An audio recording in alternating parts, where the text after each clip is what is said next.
السلام عليكم كسو دواده فاتوش فاميلي channel qofkan aad daawanaysiin waa faatuush haddaba maantay topigeena waxa waaye waa topigii ila tali waad ogtihiin barnaamijyadeena waa badan yihiin ilmo aan ka hadalnaa marriage-ka ayaan ka hadalnaa guurka ila talina waan ka hadalnaa oo yacni dadka ay soo dirsanayaan wax kastoo lala talinayo taleefon numberka ayaa meeshaas kusoo qoraya ila talidu waa wax private ah qof magaciisa lama sheegayo meel joogto lama sheegayo wax information aan la share garaynayo ilaa storyga iyo waxa lagala talinayo kaliya ayaan sheegaya dadka ii soo dirsanaa aad baad ugu mahadsantihiin haddii aad channelka ku cusub tahay subscribe dhaho gambaleelka shido si aad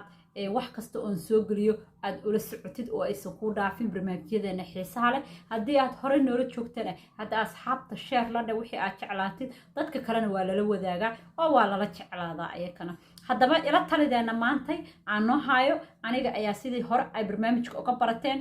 tala ka dhiibanaya markaan akhriyo idinkana waxaa la inka sugayaa dadka i daawanaya qof kasta maasha allah waxaan iskugu jirnaa noocyo badan gabdho yaryar dad waaweyn dad experience leh marka waxaasoo dhan baa isku geynaynaa fikradaheena waan la talinaynaa qof kasta oo tala noo soo dhiibta waxay ahaataba ha aqaatee haddaba barnaamijkeena ayaan hore u gelina ila talidii maantay waxa aan ku bilaabayaa gabar ayaad waxay soo dhiibatay ila tali gabadhan waxa ay leedahay abaya faatuush waxa aan ahay umul bay tiri umul markii aan ahay umul waliba kaliya ma aheena waxay leedahay cunuga aan dhalay waa laygu qalay oo umul qalan baan ahaa waliba lagu soo qalay cunuga waxa dhacday waxa isoo booqday gabdho ba isoo booqday tiri oo saaxiibaday ah ayakoo waad ogtiin dadkan soo markii la yacni dadka qofku dhalo waa loo imaadaa marka waa la ii imaaday bay tiri dhalmadaydii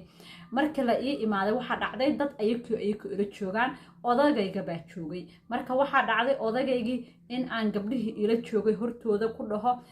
hawl inaan u dirsado markaan u dirsanay hawshii ayaa gabdhihii waxa ay intay dhaheen ay soo boodeen waxa ay dhaheen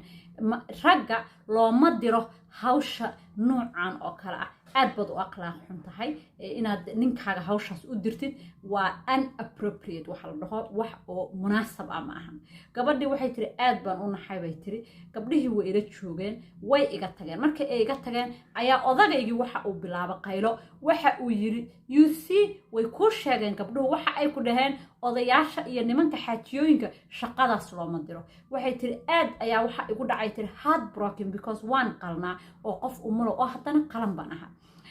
odagii baan istagaalnay arrintii darteeda heer waxaan gaarna ma aniga soo islaantaadi mihi seed saas ii dhihi karta dagaal baa naga dhex dhacay labadeeni marka ay gabdhihii naga tageen haddaba faatuush family talada aan ka rabo waxa ay tahay ood igala soo tirisiin ma waxa aad jira hawl loogu talagala bay tiri odayaasha kaliya oon loo yacni hawl loogu talagalay odayaasha oon loo diri karin marka ay guriga joogaan yacni hawlo kale inay qabtaan oo guriga hawlo aan loogu talagelin miyaa jira bal ila taliya miyaanan aniga oo qalan odagayga adeegsan karin noocaan rabana u adeegsan karin gabadha haddaba ma aysan sheegin waxa markaas ay odaga u dirata laakiin waxay tiri ma hawl baa jirta aan odayaasha guriga marka la joogo loo diri karin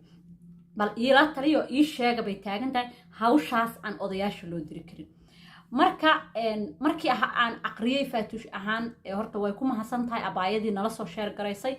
sheekadan waa qiso xanuun badan aad bay ii xanuunjisay maxay ii xanuunjisay marka hore qof qalan dadka wuu ka duwayay haddaba waxyaalo ayaan rabaa inaan kala dhigdhigo meeshaan aniga taladayda waa idinkuna taladiina kasoo dhiibta mawduucan gabadhan u sheega haddii ay jirto hawlo odayaasha aan loo dirin iyo hawlo loo diro haddaba aniga faatuush ahaan talada aan ka dhiibanayo waxay tahay abaayadan u sheegayo horta mar waxaan la hadlayaa gabadha baan la hadlayaa marna waxaan la hadlayaa odaga marna waxaan la hadlayaa islaamaha soo booqday iyo islaamo kasta oo dadka booqday ilaahu aniga faatuushaan aan ku jiro dadka la booqdo guryaha la tago baan ka hadlayaa number 1 horta waxaan la hadlayaa anigu aan aaminsanahay gabadhana u sheegayaa talada iga soo dhiibatay abaayo aniga ahaan ma jirto hawl la dhahayo hawshaas nimanka looma diro oo guriga loogama diro hawl la dhaho ma jirto aniga faatuushaan waa sida aaminsana especially baan sii sheegaya especially ayaan sii sheegaya marka qofka bini aadanka uu qalan yahay oo qofka la qalay because hooyada markii la qalo calooshiibaaba kasoo jeedaba marka in ay iyadoo qalan example baan kuu bixinaya waa la qala qofkii markii la qalay alxamdulillah aniga ilmahayga caadi baan u dhalaalay kuma qala alxamdulillah gabdho badan oo lagu qala way jiraan ilaahay ha u boogdhayo qofkii uu qalan yahay sariir buu jiifaa 9 qof ha soo booqdo haddii aan ku dhaho odagayga cunugaas bliis iigu qobee kan waa for example ma hadhow miyuu dhihi karaa maxaad iigu dirta cunuga u qubee dhahda because hooyada waaba qalantaaba wax ka weyn baa yaala qof u fakeraya oo dhahaya maxaad hawshaa iigu dirta maba jirta qof baaba calooshii kasoo jeedaaba oo calooshii kasoo jeeda calooshiisa marka abaayo talada aan ku siinayo ma jirto odaga hawl aad u diran kartid oo aad dhihi kartid yani hawshaas looma diro tanna waa loo diraa horta ma jirto especially marka aad qalan tahay raggu weliba especially dadku markay qurbaha joogaan raggu markii haweenkooda la qala iska daa markaas beerka ninkii nin ah beerkaaba kasoo dhacaya because qof qalan baa u jooga umulaha kale bayba caawiyaan oo mushaarida u karayaan marka hooyo la qalay hawl nuuca u diro ma jirto haddaba mid kale ayaan gabadha u sheegaya waxaa ka soocan oo jira waxaa jiro dadkeena ugu badan weliba Soomaalida oo u badan tahay baa leeyahay gabdhaha qaarkood in ay ayadoo caafimaad qabta kaba soo qaad ayadoo caafimaad qabta oo waxba qabin oo xaggaas fadhida ayaa dumar soo booqanaya dad baa soo booqanaya waxa ay sameynaysaa waxa laga yaabaa si maybe dadkaas inay iska gadaysaa laga yaabaa oo nolosheeda ay tusto in ninka caawiyo ama ninkeeda ay wax rabto u diri karto waxaa la sheegay oo jiro oo buuxa naago gabdhihii oo dadkii soo booqday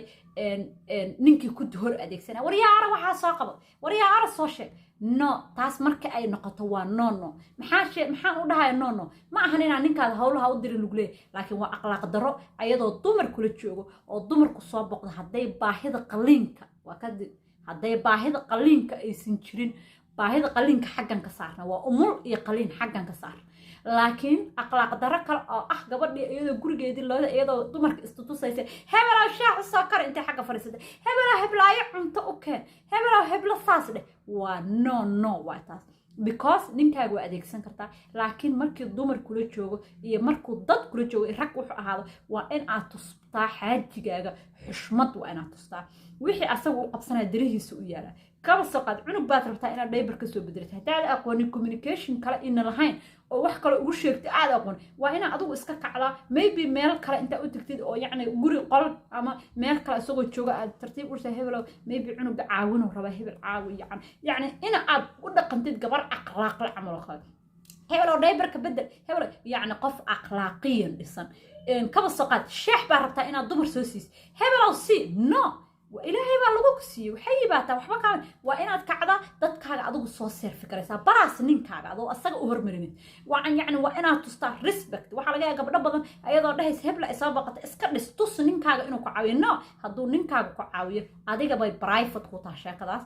dumar kale lama wadaagi kartid that is your private wuxuu rabo ka caawina ilaa adiga intuu musqusha ku geeyo ha ku rugo saabun sa ku rugo that is your business laakiin markuu ninku imaado ninkaaga respect buu ku leeyahay respect xushmad buu ku leeyahay yacni inaad asaga iyo dumarkaas isku si asaga adoo ku hormarinaysa ashaaxa isku si u siiso laakiin aada dhihinin asaga shaaxa siinade hebla u adeeg uma adeegi kara adiga bis wuu ku adeegi kara ilmahaaga u adeegi kara adeegsaadho laakiin aniga faatuushaan niyadda aan ka dhiibanaya hadday gabadhu ay tahay gabdhaha noocaasa waxaan dhihi lahaa jooji abaya waa arrin qaldan ninkaaga dumarka because wax badan baa dhacaysa anigu ninkaa adeejin kuba dhahay waxaa dhici karta xaasinimo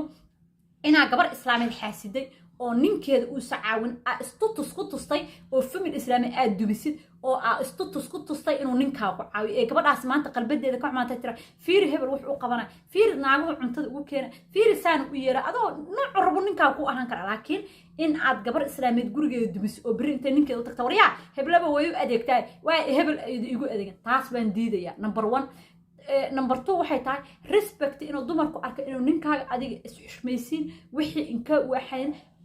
il baa jirto oo bini aadanka waa is ilaystaan soo waxaa laga yaabaa gabar yar oo miskiin ah waxba hadeerta haysanin inaad maanta hore xaajiga ka hor socodsiisid that's akhlaaq so totally that family markay wixii dib u dhigo markay baxaan waxay tira war hebalow dhaybarada bedel war hebalow guriga xaaq war hebalow kaac war hebalow waxa artida laakiin that moment markuu dumarku soo booqdo waa in gurigaaga iyo dumarku ay kala saari abaa heelooyin markay baxaan waxa arti qas laakiin your private life is your private life taas baan uga baxay waxaan u soo jeesanayaa gabdhaha dadka soo booqda haddaba gabdhaha dadka soo booqda waxaan u sheegayaa dumar waay waa hadla dumarow marka aad gabdhaha booqatiin weliba gabdhaha umulaha afkaagan yarkaa sib ku si maxaan ku leeyahay aniga waxa ma qariyo wallaahi dadka yaqaana bay yaqaan ma qariyo waxa waa sibdis hadduu saan u sib garaysno iyo hadduu saan u sib garaysmaba you need to sib it ma waa xir waa afka because family baad u imaatay ka soo qaad gabdhihii commentiga bixiya camal kale family baa u imaatay do you know inaa markaa tagtay familka isdagaale agtaadi because ninka islaameed maxaa kuu geeyay ood u leedahay war hebel bal haddaad xataa sheegayso oo hadlaysid oo this one uu sib garaysmayn dhinac kaleba u sib garaysmayn you need inaa gabadha kale iyo private u leesanaya ninkaaga hawshaas yani caadi iska dhigno wayba qalantaa laakiin lacalaba haddii ilaahay kugu kalifay keligeed waa inaa gooni oo haasha maxaa u leeyahay waxa arrinkaas maxaad ka ogtahay dabka aad shido gadaal uga tagtay guryo islaan soo booqatay dabka aad gadaal uga tagtay maxaad ka ogtahay dabka hadda gabadhaan fiir ninkii ayada isdagaalay maxay isku dagaalay because islaamihii warkoodu maqlay hay markuu islaamihii warkoodu maqlay gabadhii islaameed dab baa ka kicisan dabka ayaa kiciyay gabar umulo ayaa stress ku rid hay maxaa kiciya dabkaas because adiga cagahaaga meesha ku imaatay hataa hadiyad wad ama hawadin aday ku taala laakiin this family ninkaas iyo naagtaas markuu soo galo ninka islaam horta gabar waagi dhaqankeenu abay waa la soo waca odaga guriga ma jooga ha maba la imaanayo laakiin kooxday waad imaato sooma waaba imaato sooma ha iska sib gareebal please hatta sheexa ku cabin sib ku se sib wallahi waa xanaaqsana markaad sheekada because waxa dhici karta iyadoo arrintaas kali ah waxa dhici karta gabadhaas iyo ninkaas inay hore isku dagaalsanayaan oo dhibaatooyin kale ay ka dhaxeeyeen imagine dabkii haddaa dab kale dum ku dhex siisay maxaad ku ogta dabkaa shiday soo markii guryaha islaameed aan soo booqano aniguba dadka booqanaya waa ku jiraa ha fiirin gabadhaan haddaa wax u sheegaysid hadday wax ka qaldan yihiin kaliya ayad u sheeg because guurka markay dadku isqabaan barbaleemo badan ayaa jira aad ogeyn barbaleemo badan waxay hadal yar oo adiga aad tiri inuu dhaawacyo badan dhaliyo dadkan ayaka isla joogaan ayaka isla degan ayaka ilmo isku dhagan dagaalaa ka dhaxeeya kuwan lagu sheegana ka dhaxeeya marka guriga soo islaameed soo gashiin anigu gabar nin gurigeeda joog haba imaan baaba dhihi laakiin lacal hadday kugu qaadmatay walaale afkaan le sib labada dhinac mid u sib garaysma u xirmaa bal u xir oo ha hadlin guriga islaameed ha ku hadlin because storyga marka aqriyay waan yani si kala noqday because fiir inta fidna gurigaaga joogi karto waxa hadiyad aawade gurigaaga la joogi karto yaa salaam yani ammaan yar ayaa siin lahayd waa iska deyn lahayd marka waxaan kula talinayaa gabdhaha guriga soo booqda yaanan ku dheeraan arrinta ammaanku dhal ninkaan iyo gabadhaan siiyo waxba kama ogdiin wax dhib haysta kama ogdiin wixii aad u nasteexeynayso oo rabti gabadhaas inay bedeshana waxa waaye adigu ayada kale ugu nasteexay ninkeeda waxa ku hordhin ninkeed waxa ku hordhin waa ceeb gabdhahana sidaan hore u sheegay idinkuna ninkiina asturta oo dad badan baa jira xaasid baa jira tu asaga rabtaa jira tu kaa ilaysanaysaa jirta tu gurigeedii duminaysa ninkaaga dartiis wax arrow kuu sameeya aa jirta marka waxyaabo badan baa jira hala is xushmeeye abaayo waxaan kula talinayaa hadalku waan ku dheereeyay waxaan kula talinayaa biliis adeegsan ninkaaga markaa umusha caloosha kaa soo jeedo laakiin haddii aad tahay gabdhaha nimanka marka ciyaarta kale ku adeegsada haddaad tahay biliis xushmee ninkaaga ha adeegsan waqtiga dumarka kuu jiro dumarka ninkaaga ka qarsood daa kaliyar waayaa kaliyar gabdhaha dadka soo booqanaya idinkuna dadka isla ammaan siiyey taladaas marka xaggaasay ku dhamaatay aad bay keligeed baa maanta oo dhan ka hadli kara talada kale oo soo baxday oo faatuush loo dhiibtay waxay tahay abaayada waxa ay tiri gabar waaye waxa ay tiri waxa aan daawaday barnaamijkaaga inta aanan daawanin barnaamijkaaga ilmaha ka hor cunugayga oo 4 jir ah iyo cunug 2 jir ayaan leeyahay TV-ga ay hor fadhin jireen TV-ga marka ay hor fadhin jireen mana aan isdhayn waliba cunuga weyn ma isdhayn waxba u dhibaya cunuga uu iska daawan jiray ana taleefankayga ayaan ku mashquuli jiray tiri barnaamijkaaga markaan arko wax badan ayuu iga bedelay wax kasta waan kala tuuray wax kasta waan caydiyay TV cunugayga ilaa aniga baa hoosta ka gelinay maba uu rabinba isla markii uu ka go'ay tiri haddaba waxay tiri faatuush family cashirkaaga waan raacay tiri aniga xataa waan joojiyay cunugayga inaan taleefan ku ag isticmaalo markuu ila joogo cunugayga ayaan waqtiga gashtaa aad bay arrintaas aan kaaga mahad celinayaa bay tiri walaashaydan waxay tiri faatuushay tala ayaan kaa rabaa waxaa dhacday cunuga uu iska oynayaa cunuga kale buu dilayaa wuxuu samaynayaa wax kasta markuu ila hadli lahaa wuu oynayaa 24 saac wax markaas wuu oynayaa marka oohinta maxaa lagu daweeyaa ilmaha ooya maxaa lagu daweeyaa oo lagu sameeyaa marka abaayo horta waa ku mahadsantahay saa barnaamijkayga u daawatid sida aad barnaamijkayga ula socotid markasta aad ban kaaga waxaan ku yidhi mahad celinayaa maasha allah I'm so proud inaan hal qof ilaaho aaday aan dadka wax u tara un dadka kale insha allah talada way kula soo dhiiban doonaan sida ilmaha oohinta looga celiyo horta oohinta ay dad badan marka aan dhaho ayaa maamooyin badan ayaa u fahansan qalad oo weliba anigu indhahayga kusoo arkay cunug markuu ooyo ul inta la saarlee maxaa la ooynaysaa horta hooyooyinka waxaan u sheegayaa oohintu inay jirto oohin saxan oohinta cunuga uu ooynayo waa communication waxba oohinta cunuga uu samaynayo waa communication uu kula xiriiriyo communication waxaa la rabaa qof la dhahaa qofka markuu rabo inuu wax kuu sheego waa needkooda say ku gudbistaan waa sida waxa ay u baahan yihiin ay ku gudbistaan ilmaha qaarkood ayaa isku ooya laakiin badanaa waxa u badan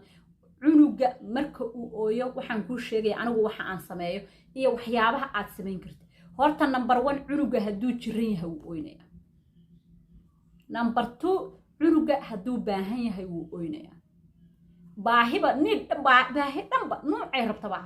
kaba soo qaad cunug yar cunugan inkastoo uu weyn yahay uusan hadda dhaybar xirnayn ka weyn bay ka hadlaysaa waa cunug 4 jira uusan xirnayn laakiin waa communication ilmaha TV-ga la hor fariisiyo number 1 ma garanayaan sida loo hadlo because too much bay TV ku isbeen gareen marka hadalkii ayaa delay ka uu ka daahay ma fahmaysaa soo alxamdulillah hooyadan waad bilowday maasha Allah waa ku mahadsantahay inaad hadda arrintii bartid aad bilowdid cunuga markuu ooyo hadilin taladayda number 1 hadilin cunuga markuu ooyo waxa aad samaysaa waad u fariisanaysaa waxa aad samaynaysaa wad inta cunuga dhirirka uu la egyahay ayaad u fariisanaysaa ilmaha markii lala hadlayo da in laga dul dhahma cunuga waa inaad saas iskala dhigtaa si saas meaning cunuga madaxiisa iyo madaxaaga waa in isla egyihiin ilmaha kor aa uga qaylinaysiin idinkoo taagtaagan stop garaya lama joojiyo because cunuga needkiisa ma sameynaysa cunuga markaa la hadlayso waa inuu saa kugu yahay uu kula egi marka cunuga markuu ooyo waad u fariisanaysaa waxaa dhahaysaa hooye maxaa rabtaa si kaba soo qaad cunugii ma hadlin oo foocadda 4 sano hadal wuu gaaro waa inuu hadlo waa kaba soo qaad muu hadlin waxaa rabaa cunugaaga in aad garanayso nooca adiga uu kuula communicate garayo baahi markay hayso siduu kuula communicate garayo maxaa la dhihi jiray chief hurdo markuu rabo inuu waa tii aan ka soo hadlay abaayo gadaal u noqo cajaladaha ilmaha sida routiinka loogu sameeyo family routine dhageyso horta cunuga marka hore markaa routine u samaysid aad ba oohintiisa iyo qayladiisa u yaraanaysa routiinka wax buu kaa caawinaya waa waqtigii la raacaya iskajalka jadwalkii waa raac cunuga waxaad ku dhahaysaa intaa isla ekaysid maxaad rabtaa kaba soqal cuntu raba hadda sidaas aan adeegsada markuu cunuga oo kaalay baan ku leeyahay way ooyaan ilmaha dhaha u moodin cunuga ooynin inuu jiro wuu ooyaa laakiin waa kala oohin badan kan 5 jirka hadduu wax u rabo u diiday u dhahaya oohintu waa okay waa communication meaning wixii ay diidaan rabaa waay ma ahan wax xun soo waa inaad u garataa oohintu inay tahay xiriir cunuga adig kula xiriirayo oo wax buu rabaa wax buu u baahan soo wixii inaad ka caawisid ayaa loo baahan maxaa ku saaray markaad cunuga wax kasta uu sameeyo aad u iska jalgarays kaba soo qaad wax buu cunug kula dhig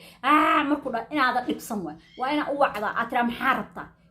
waxa ugu weyn number 1 talk waa ina hadasha adi talk waa ina ku samaysaa cunuga maxaad rabtaa cunugii buu dilay markuu cunuga ama u dharbax ama u dilay waa ina inta soo qabatay tiraadi gacmaha u sharaxdaa wixii hands not for hearing gacmaha in wax lagu dilo maaha gacmaha dadka lagu caawiya moor bay qaadanaysaa laakiin waa inaad noqotaa hooyo u diyaarsan oo jadwalkaas processkaas markasta uu ooyo soo qabo isla maxaad rabtaa ma cuntaa rabtaa wixii baa loo sheega hooyo kasta way garanay cunugeedu markuu waxa uu rabo uu ooynaa haye maxaan kaa caawiya toyga markuu ku dhago waa iska ooy waxa la kaala ha ooyni talk waxa dhahay talk hadal saas aan ilmahay ku dhahay mid kasta ma ku dilo ha ooyni yeeri ma dhaw talk يعني هذا الواي هذا يعني وين هذا ممكن حسمين عنق وح اسكت يا إنه هذا هاي هذا عنق بتشكت إيدك مركون تشكت إيدك وحلا وحي قرب إنا أقوى ولا نو هكراي كرين تيل من حارته مركو أوبشن ما أسمينا هي ما ماسبا مايا وكذا ما ليمبا مايا وهنتو وتشوتشين يا مر هي وحي بقى قتل ما أنت مقت مايا عنق بودري ديلك أسجنا وجوني الله حليا وحد دقنا كرسي بمال دقنا تايم أوت بالله كرسي راس ماشي سا تايم أوت كقرنا مين هادات no matter what hadda gacantaada taagtay time out ba aadaysa soo cunugu waa inuu gartaa maanta cunuga iskagama qoslayso you automatically hatta haduu diido aadi diido inta sa u qabato adiga qaadi waa ina freeze atra hadda qof dishid it's time out hooyada way ku dhibaysaa laakiin process bay ku noqonaysaa wuu la qabsanaya time out kiba geeyso waxa la ana ku dhihin soo kaca ma dilaysid laakiin time out way ku cilcilin maanta markaa geeyso time out bari dir time out maxaa isku daray time out ki iyo sharxidii isku daray gacmaha in hidda la sameeyo ma aha gacmaha hooya lagu caawiya Soomaalida waxaan ka dhimanay ma naqaan patient waxaan nagu haysan in cunug wax u sharaxno in gacantiisi bartid oo tira hand is not for hearing gacmaha in cunug ku dishima gacmaha in qof ku dishima gacmaha dadka lagu caawiya saas dheh marka oo hinta ha ka baqin haduu si cunugu jirreen haduu jiray wax xanuunsan waa ina istaalka gees wuxuu la ooynaya xanuun baa ku dhig ba xanuunays meel bax hadaad ogta intaas inay ka soo baxsanta oo san jiranayn oo wax dhiba ku dhagan oo ka ooysina ay jirin it's okay inuu cry garay it's okay sometimes wax markuu cunugu inta walago aad ogta inta ka qaadi bara ilmaha cunuga wax haduu salahayn kan adaa iska marid bar markuu cunugu waxa ka qaata dhab inta ugu siisay kana iskala leh marid biri kuma noqonayo وأوه سما ساق بن هنا لهذا that's not yours ويستاك أديك ملي وقلقلن وين tomorrow وينه لكن واحد سمعنا عنق وحي لوقا قاعدة وحي بعنق confuse كو قاعدة مركا أوهنت أباي وأوكي أوهنت هلا يابن المها وعادي هدوسن حنونسن واستال كاغا باهنا انت كلا waa waxa helin jirta aniga maanta loo igu ooya afar jirta igu ooynaysa shan jirka ooynay labiyo barka ooynay laakiin mid kasta mana ku dilo mana kula canaado qof kasta waxaan kan shan jirka hada waxaan bara hadii qof aad rabtay inaad ilaahayso ama wax aan ku dido hadhe just to talk so hadla talk حتى مرق حجر أيوة عنق أوينا إنه إيش يا وربا مرك وحنا before I لهذا you need to stop إنه أويهند سي أن كون فهم أوهنت وأنا تشوج صار بحس إنه عنق وعسكو ده إنه أوهنت مرك ما اللي حلا أنا كان واسع ولقي سما في سنة هاي you need to talk to me just stop كراي حتى لما يصق حتى استمع يا ما مرك ما ست كدرك إلى هذا المكان لا سوري هذا عادي الله هذا هاي واحد سر هبلا إدري سان بيسي وبرنايا marka insha Allah topigeena intaas uu noo maraya hab gabadhay laba walaalahay inay ka heshay ayadana sidoo kale la taliyo oo ahayd la taliski qof ninka mashaqa loogu talagalay ahayd iyo abaayadana ilmaha ooynay inteena kale asbuuca dambe la soco intaan ku soo qoraya subscribe share waxaas dhan ilinimo sheegay ila telephone numberkan intaan ku soo qoraya insha Allah assalaamu calaykum meel kasta inta maalin wanaagsan hamiin wanaagsan kulligiin